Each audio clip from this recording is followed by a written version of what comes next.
हम्म। Hello. हम्म। Hello. हाँ हाँ। हाँ सनी, आपने पूछा राजू से?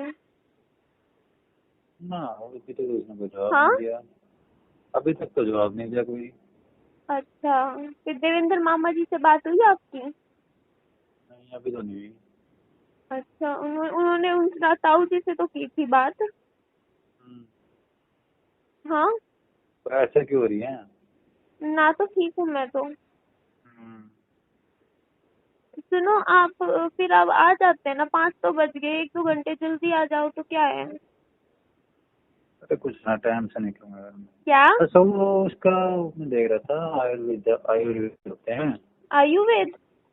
हम्म। नहीं, ताऊ जी मना कर रहे थे, बोलते आयुर्वेदिक दवाइयाँ ना मतलब अभी पहले एलोपैथिक लेनी चाहिए। अच्छा अच्छा अच्छा। हाँ, ताऊ जी तो ये कह रहे थे। फिर मेरी अंकित से बात हुई थी, हम्म। तो अंकित ने भाभी को दे दिया फोन। हम्म। तो फिर भाभी बोलती कि ना जहाँ कोरोना का इलाज चल रहा है वहां तो जाना मत। फिर एक भेजा है मेरे पास नंबर, बोलती जनकपुरी में है, यहाँ कोरोना का इलाज भी नहीं चल रहा और ये क्लिनिक मिल जाएगा। नेफ्रोलॉजिस्ट का है, बोलते उन्होंने किसी से पूछा होगा जो सफदरजंग में जॉब करती हैं। तो वो कह रहे थे कि ना गंगाराम, और 2 सजेस्ट किए थे उन्होंने, एक तो गंगाराम और एक यहाँ का जनकपुरी में है अरे कोई। उसका तो सबसे बेस्ट है वो गंगाराम वाला। हाँ पर फिर या तो ऑनलाइन देख लो बात करके, नहीं तो ताऊ जी बोल रहे हैं एक बार चले जाओ, मतलब थोड़ा अपनी वो प्रोटेक्शन करके, मतलब अच्छे से। हम्म। तो एक ही बार, उसके बाद फिर अपना ऑनलाइन करवा लेना। हाँ, मैंने एक बार तो तो मिलना है। फोन करके रिक्वेस्ट भी करी, मैंने कहा सर आप देख लो, एक बार मिल लो आप पहले। हम्म। तो उसके बाद फिर आप अपना मतलब यहीं पे ऑनलाइन कर लेंगे स्टार्ट। हम्म। मतलब जो रिसेप्शन पे था बंदा, तो वो बोलते कि ना नहीं, गंगाराम में भी सिर्फ 10 ही पेशेंट देख रहे हैं रोज के। हाँ, ये बुक तो हो ही गया अपॉइंटमेंट। हाँ, मैंने भी आपका नंबर पे आया होगा मैसेज, मैंने आपके नंबर पे करवा दिया था, टाइमिंग भी आ गई होगी। मैं बोलती नंबर फिर आप उन्हीं का ही होना चाहिए पेशेंट का, बोलते हाँ पेशेंट का ही होना चाहिए नंबर, उस टाइम वो नंबर होना चाहिए। चलो हेलो। फिर ठीक है, वहीं चले जाएंगे। फिर एक ही बार का होगा ना कि वहाँ एक बार जाके उसके बाद अपने हाँ, एक टेस्ट बार वगैरह तो करवा के। आमने सामने हो जाएगा ना। हाँ, उसके बाद अपना यहाँ पे करवा लेना, क्या कहते हैं, ऑनलाइन ही करवाते रहना, हम्म। है ना, ट्रीटमेंट सारा यहाँ ऑनलाइन शुरू हो जाएगा। और वो हाँ, आपने कौन सा फ्रेंड था आपका जो कह रहे थे आपकी इतना था वैल्यू? हाँ, मतलब जो कह रहे थे कि उसका ठीक हो गया था, वो बता नहीं रहे थे मैसेज पे? है ये कि बताऊंगा क्या? अच्छा, रवि से पूछा था क्या? है कोई? अच्छा, आप आ जाते चलो कोई नहीं, अभी 1-2 घंटे बाद आ जाना। हम्म। कि आप सोचोगे कि ये वीडियो इतने टाइम बाद मैंने डाली, मतलब मेरे पास कहाँ से आई, तो मैं बता देती हूँ कि मेरा जो दूसरा फ़ोन है जो मैं पहले यूज़ किया करती थी, मतलब शादी के टाइम से यूज़ कर रही थी, तो वो फ़ोन मैंने काफ़ी टाइम से कोने में रख रखा था। और उसमें मैं अभी कुछ दिन पहले की बात है, मैं अपनी वैसी पुरानी ऑडियो रिकॉर्डिंग सुन रही थी तो मुझे मिली थी, तो मैंने अपने इस फ़ोन में भी सेव कर ली थी, क्योंकि एक फ़ोन में ही रखी हुई थी इतने 1 साल से, कहीं फ़ोन ख़राब हो जाए तो रिकॉर्डिंग वही है ना, आखिरी मतलब यादें ही होती हैं, बस वो रखी हुई थी। तो मैंने सोचा चलो मैं आपके साथ भी शेयर कर देती हूँ। कई दिन से रखी थी, तो बीच में 1-2 दिन मैंने 1-2 बार मैंने सुनी, तो आज फिर अभी शाम को खाली बैठी थी तो सुनने लगी थी, तो मेरे को लगा चलो मैं शेयर कर देती हूँ। तो हाँ, एक चीज़ मुझे क्लियर करती हूँ मैं, मेरे को करनी ज़रूरी है, क्योंकि काफ़ी ज़्यादा डिस्कशन हो रही है इस बारे में, लिव इन का जो टॉपिक मैंने उठाया है। मैं बताती हूँ। सबसे पहले तो मैं आपको बताती हूँ, ये वीडियो डालने से पहले मैंने एक कम्युनिटी डाली थी पहले, जिसमें मैंने कहा था कि जो लोग मुझे पसंद करते हैं ना, उनमें से भी काफ़ी हद तक लोग 70% लोग मेरे एंटी हो जाएंगे जब मैं ये वीडियो डालूंगी, या फिर मुझे मेरी इन बातों पे एग्री नहीं करेंगे, जो मैंने लिव इन का टॉपिक उठाया है कि मैं लिव इन में रहने की सोचती हूँ या सोच रही हूँ आने वाले कभी भी लाइफ में। तो इस चीज़ पे मैं मतलब अब मेरे को ना, मैंने उस टाइम तो मैंने पॉइंट रखा कि मैं रखना चाहती हूँ, अब मैं बताती हूँ कि ना आप मेरे को कहाँ गलत समझ सकते हो और मैं अपने आप को थोड़ा सा जस्टिफाई करूंगी, बहुत ज्यादा नहीं करूंगी, लेकिन मैं बताती हूँ। देखिए, सबसे पहली चीज तो एक बच्चे के साथ मेरी दूसरी शादी में एक अच्छा लड़का मुझे मिलना नेक्स्ट टू इम्पॉसिबल है, मैं सच बताती हूँ, ठीक है। मुझे एक अच्छा लड़का नहीं मिल सकता, या फिर जो ये कहूँ कि जो फैमिली मुझे भी एक्सेप्ट कर ले, मेरे बच्चे के साथ मुझे एक्सेप्ट कर ले, मुझे ऐसी फैमिली नहीं मिल सकती। हाँ, आप ये बोल दोगे कि हाँ दिखने में आप गुड लुकिंग हो, ठीक हो, मतलब ठीक ठाक दिखते हो, पढ़े लिखे हो, अच्छा अर्न करते हो, क्यों नहीं मिल सकता एक लड़का? आप मैं मान सकती हूँ। देखो, हो सकता हो कि कोई एक लड़का मुझे पसंद कर ले, ठीक है, एक लड़का मुझे पसंद कर ले शादी के लिए, तो हो सकता है, लेकिन उसके माँ बाप कभी नहीं मानेंगे। अब इस चीज को समझ जाइए, ठीक है। ये सोसाइटी में जो ये देखो, एक समाज को देख के जब मेरे खुद के सास ससुर मेरे नहीं हुए, अब ये बात सोच के देखिएगा, जब जिस रिश्ते में बंध के मैं आई, शादी करके 7 फेरे लेके आई, जो सास ससुर ही मेरे नहीं हुए, वही नहीं हुए जब मेरे, तो वो कोई और लड़का अगर मेरे से शादी करना चाहेगा तो उसके माँ बाप मेरे कैसे हो जाएंगे? ये तो सोच के देखो ना। और इस मेरे तो छोड़ो, मेरे ही नहीं हुए थे जब, मेरी एक बात बताओ, जब सास ससुर जो थे, सनी के मम्मी पापा थे, जो मेरे सास ससुर थे, वो ही मेरे कभी नहीं हुए थे। तो मुझे ये बताओ, जब मैं दोबारा शादी करूंगी तो मेरी दूसरी शादी के बाद जो मेरे सास ससुर होंगे वो मेरे तो नहीं होंगे, मेरे ना हो कोई बात नहीं, वो विहान के कैसे हो जाएंगे? ये तो मुझे बता दो, विहान के कैसे हो जाएंगे ये बताओ। तो जो दुख दर्द मैंने झेले, मुझे एक बात बताओ, जो दुख दर्द लाइफ में मैंने झेले, अपनी शादीशुदा जिंदगी में जो तिरस्कार मिला मुझे शादी के बाद, जो भी मतलब चीजें मिली कि पसंद नहीं किया, वो दुख दर्द मैं क्या विहान को दूंगी? आप मुझे ये बताओ। मैं किसी और के घर विहान को लेके शादी करके चली जाऊं तो विहान की जिंदगी के बारे में भी तो आप लोग सोचिए ना, विहान की लाइफ कितनी ज्यादा दिक्कतों वाली हो जाएगी। चलो मान लेते हैं कि उसे फादर का प्यार मिल जाएगा, लेकिन क्या उसको दादा दादी का प्यार मिलेगा? जो दूसरे मेरे नए सास ससुर होंगे, क्या विहान को दादा दादी की तरह एक्सेप्ट करेंगे? ये बात सोच के देखो आप। अब मैं सारी बातें खोलूंगी अब आपके सामने, ठीक है, मैंने क्यों लिव इन में रहने का सोचा है, मैं अब आपको बता रही हूँ, ठीक है। क्या वो स्वीकार करेंगे? वे क्या वो विहान को अपना पोता मानेंगे? शायद ना माने। क्या जो मेरी दूसरी नई ननद बनेगी, क्या वो विहान को अपने भाई का लड़का मानेगी? नहीं मानेगी।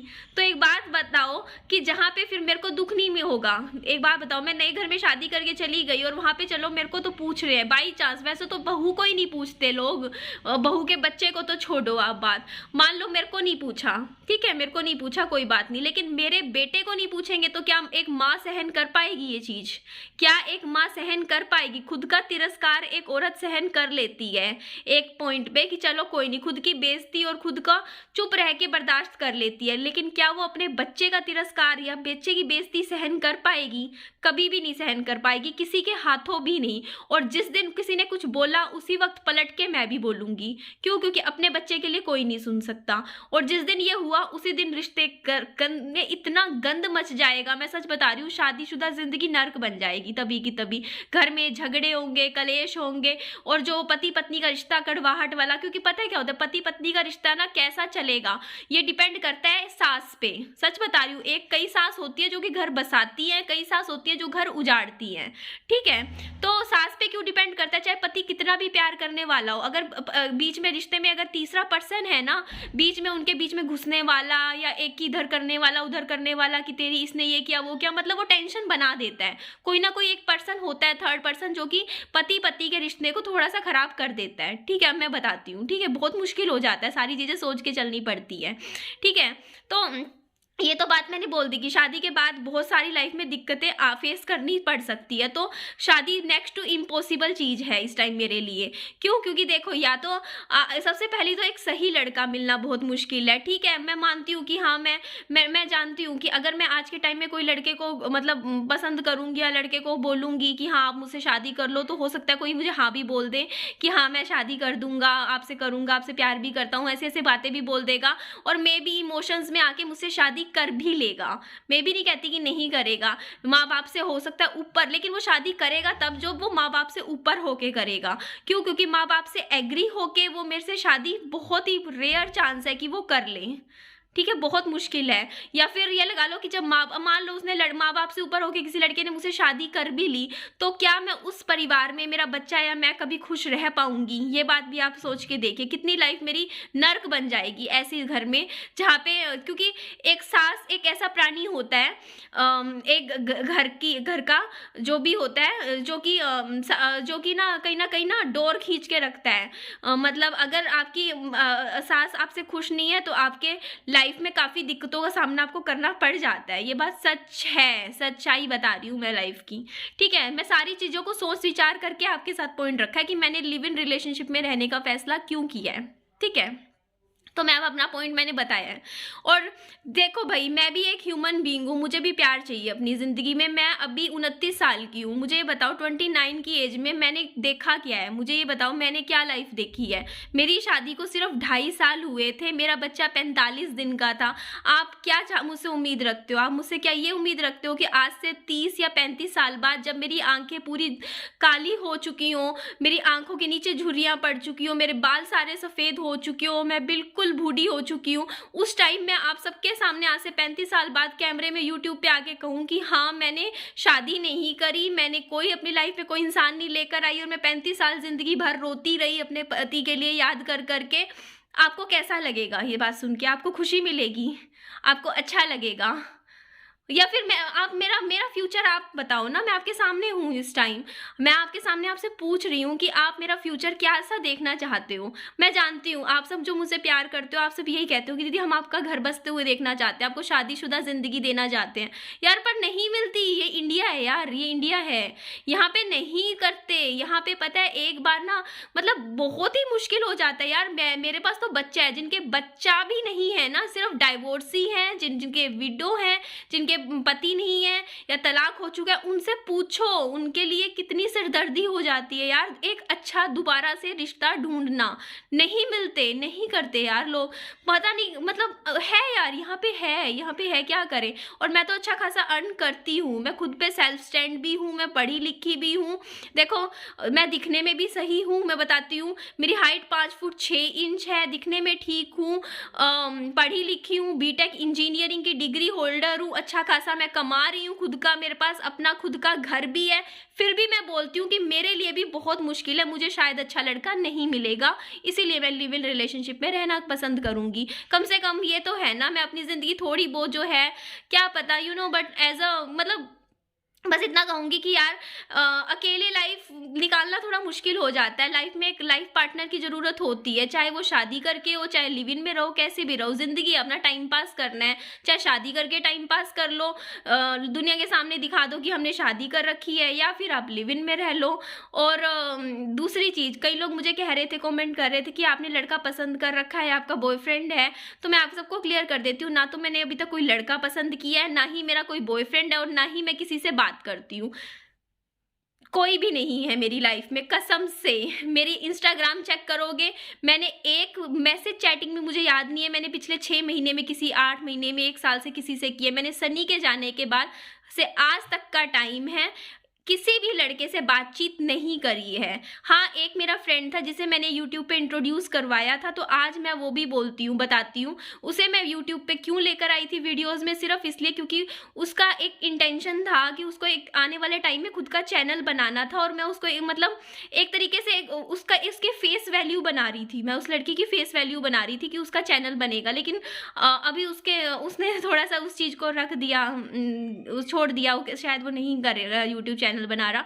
सिर्फ इसलिए पर्पस से, एक ये पर्पस भी था, और दूसरा ये था कि थोड़ा सा मतलब क्या बताऊँ मैं, बस हाँ बस मेरे को लगा मेरी एक वीडियो चल जाएगी, सिंपल सी बात है, एक वीडियो मेरी लोग खोल लेंगे, थोड़ा सा बच्चे के लिए कमा लूँगी, और कोई मेरी इंटेंशन नहीं थी।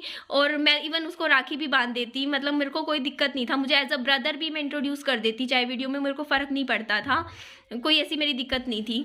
तो उस चीज़ को छोड़ो, मैं बस सच्चाई बता रही हूँ कि मेरी लाइफ में इस टाइम कोई भी लड़का नहीं है। मैं किसी लड़के से बात नहीं करती हूँ। इवन मैं 1.5 साल से मैंने एक सिंगल लड़के के साथ चैटिंग भी नहीं करी है। मैंने 5 मिनट भी टोटल चैटिंग नहीं करी है। मैं किसी से चैट नहीं करती हूँ।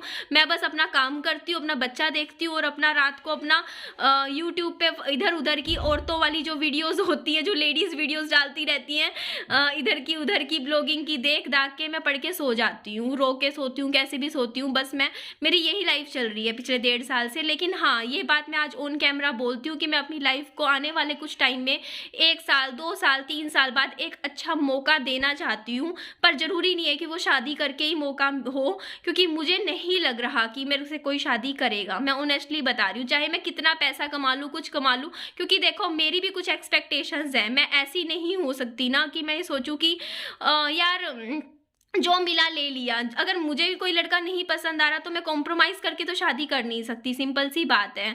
ठीक है, मेरे भी कुछ स्टैंडर्ड्स हैं कि मैं उनको तो कम नहीं कर सकती ना, जस्ट बिकॉज कि मेरे पे वीडियो का टैग है या मेरा बच्चा है, इसका मतलब ये तो नहीं है ना मैं किसी से भी शादी कर लूँगी। ये सोचिए ना, मैं किसी से भी शादी मैं भी नहीं कर सकती हूँ। मैं उसी इंसान से शादी कर सकती हूँ जिससे मैं प्यार कर सकती हूँ या मैं प्यार करती हूँ। और इतना आसान नहीं होता यार, इतना आसान नहीं होता कि आपको किसी से भी मन मिल जाए या किसी से भी प्यार हो जाए। बहुत मुश्किल होती हैं ये सारी चीज़ें। जिन लेडीज़ के बच्चे हैं वो चीज़ें समझ सकते होंगे। तो इसीलिए मेरे को जो ठीक लगा मैंने वो फैसला लिया। मुझे लगा ये फैसला लिव इन में रहने का मेरे बच्चे के लिए सबसे सही रहेगा, मेरे लिए भी सही रहेगा। क्योंकि इसमें क्या होगा कि मेरे बच्चे को दिक्कत नहीं आएगी, कोई और उसका जैसे कोई भी हो और ज़्यादा इन्वॉल्वमेंट नहीं होगी किसी और की और किसी फैमिली मेम्बर्स की।